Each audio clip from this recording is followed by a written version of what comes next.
ओम श्री शनेश्वराय नमः. नमस्कार. आजच्या व्हिडिओमध्ये आपल्या सर्वांचं खूप खूप खूप स्वागत आहे. आज आपण शनी जयंती याचं पूजेचं नेमकं महत्त्व काय किंवा शनी जयंती हा उत्सव आपण का साजरा केला जातो यामागची नेमकी पौराणिक कथा काय आहे याची संपूर्ण माहिती आजच्या व्हिडिओमध्ये आपण घेणार आहोत. चला तर मग व्हिडिओला सुरुवात करूयात.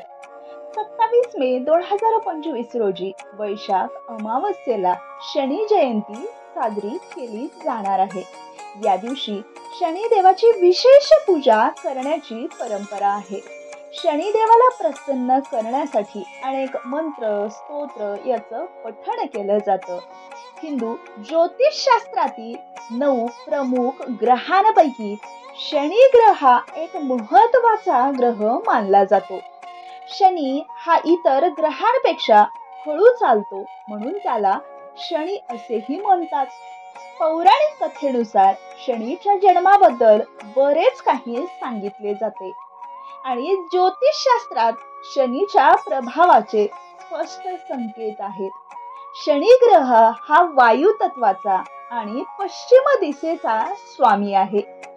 शास्त्रानुसार शनिदेव शनी जयंतीला पूजा आणि विधी करून त्यांचं विशेष असं फळ प्रदान करतात. म्हणून शनी जन्माला किंवा शनी जयंतीला शनिदेवाची पूजा करून आपण आपल्या आयुष्यातील दुःख कष्ट दारिद्र्य दूर करण्यासाठी शनिदेवाची ही पूजा करणे हे खूप फलदायी ठरले जाते. म्हणूनच प्रत्येक ठिकाणी शनी जयंतीला शनिदेवाची आणि हनुमंतरायाची पूजा केली जाते. तर आता आपण पाहूयात की शनी जन्माची नेमकी पौराणिक कथा काय.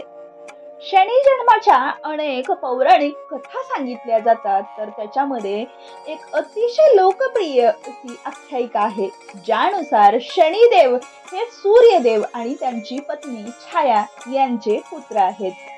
सूर्यदेव यांचे लग्न संध्या यांच्याशी झाले आणि काही काळानंतर त्यांना मनु, यम आणि यमुना ही 3 मुले झाली. अशा प्रकारे संध्या काही काळ सूर्यासोबत राहिली, परंतु संध्याने सूर्याचे तेज जास्त काळ सहन न झाल्यामुळे त्यांना ते अधिकाधिक कठीण होत चालले होते. या कारणास्तव पत्नी संध्याने सूर्याच्या सेवेत त्याची सावली सोडून ती तिथून निघून गेली. काही काळानंतर सावली म्हणजे छायाच्या पोटी शनिदेवांचा जन्म झाला. कारण सूर्यदेवाचे जे प्रखर किरणे होते ते संध्या देवींना सहन न झाल्यामुळे त्यांनी त्यांची छाया त्या ठिकाणी सोडली होती आणि त्यांच्याच पोटी शनिदेवाचा जन्म झाला. शनी जयंतीच्या दिवशी विधीनुसार शनिदेवाची पूजा आणि उपवास केला जातो. शनी जयंतीच्या दिवशी केलेलं दान पूजा ही शनिदेवांच्या सर्व ग्रह दोषांपासून मुक्त होण्यास मदत करते. शनिदेवाची पूजा करण्यासाठी भक्ताने शनी जयंतीच्या दिवशी पहाटे स्नान करावे. नवग्रहांना अभिवादन करावे. शनिदेवाची लोखंडी मूर्ती स्थापित करावी आणि तिला मोहरी मीठ तिळाच्या तेलाने स्नान घालावे. षडोपचारे पूजा करावी आणि या दिवशी शनी मंत्राचा जप करावा, तो म्हणजेच ओम श्री शनेश्वराय नमः. त्यानंतर तुम्ही शनी स्तोत्र पठण करू शकता. यानंतर शनिदेवाशी संबंधित वस्तूचे दान करावे ज्यामध्ये पूजा साहित्याचा समावेश असतो. त्या पूजेनंतर दिवसभर अन्न न घेता मंत्रांचा जप करावा.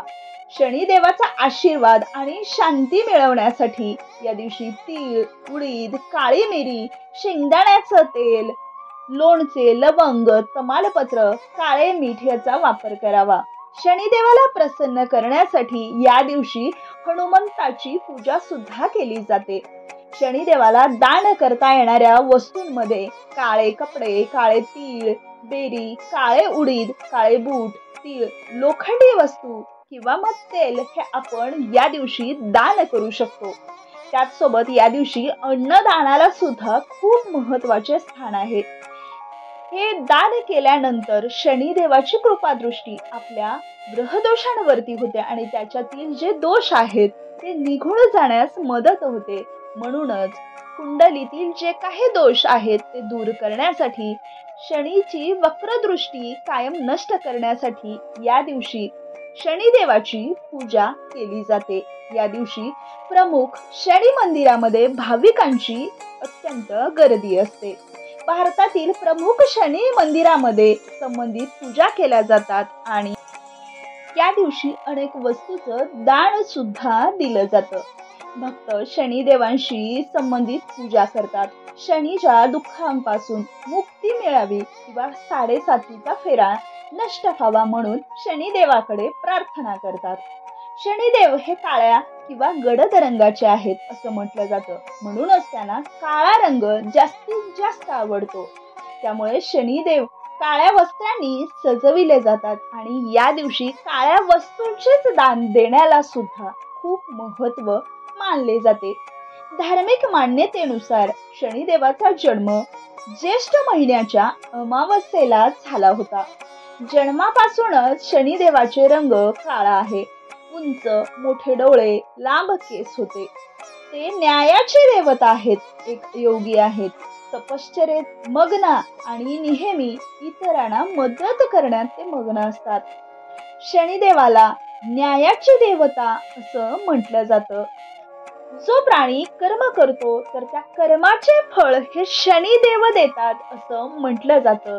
त्यामुळेच आपल्या कर्माचे क्षालन होण्यासाठी किंवा आपल्या हातून जी काही पापं घडली आहेत तर त्याचं क्षालन होण्यासाठी आपण जास्तीत जास्त शनिदेवाची पूजा अर्चा करणं हे खूप महत्त्वाचं मानलं जातं. त्यामुळे शनी जयंती हा शुभयोग म्हणून शनिदेवाची आणि हनुमंतरायाची पूजा करून आपल्या कुंडलीतील जे काही दोष आहेत, ग्रह दोष आहेत ते नष्ट होण्यासाठी आपण शनिदेवाची पूजा जरूर करावी. तर ही संपूर्ण शनिदेवाची माहिती जर तुम्हाला आवडली असेल तर अशाच नवनवीन पौराणिक माहितीसाठी आपल्या चॅनलला लाईक, शेअर आणि सबस्क्राईब नक्कीच करा. धन्यवाद.